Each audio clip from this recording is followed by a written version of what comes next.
The most important challenge we are faced with is the challenge of our moral foundations. We will not survive if we don't address the serious moral crisis that clearly besets this country. You can sense it from the heart of the inner city to the rural arteries of the heartland. The spirit of America that was kindled by our founding fathers, which has since burned in the hearts of generation after generation of Americans. The spirit that shined as the beacon of truth and justice as we fought for independence and blazed our way west. The spirit that raged against the injustice of slavery.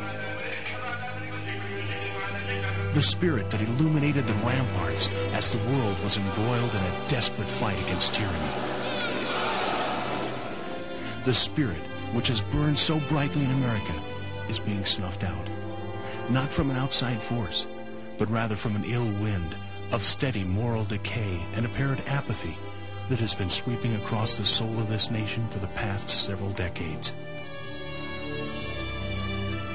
Now, there's a voice calling us to rekindle that flame. Nothing is more important. Not the budget, not the deficit, not the taxes, not the power of the federal government or the state government. We will rebuild our families or we will perish, and you know. The essence of freedom, the soul and heart of freedom, is not a material power, is not a physical strength, is not an economic might, is not an establishment that allows you to cow and dominate the world. The essence of that freedom is, in fact, the moral understanding that binds you to look upon all human beings with the eyes of God and to see in them that spark of His divinity which is entitled to an equal share of dignity and respect, whatever the station, the background, the race, the creed.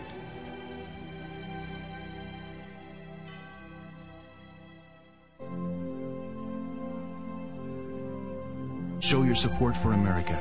Together we can rekindle the American spirit. With your support, we can help resurrect the spirit of our founding fathers, who so cherished the freedoms of life, liberty, and the pursuit of happiness that they were willing to temper them with justice and jurisprudence. We stand committed to reawakening the spirit of those generations of Americans who dedicated their lives to equality for all men and women, that we might once again form a more perfect union, establish justice, ensure domestic tranquility, provide for the common defense, promote the general welfare, and secure the blessings of liberty to ourselves and our posterity.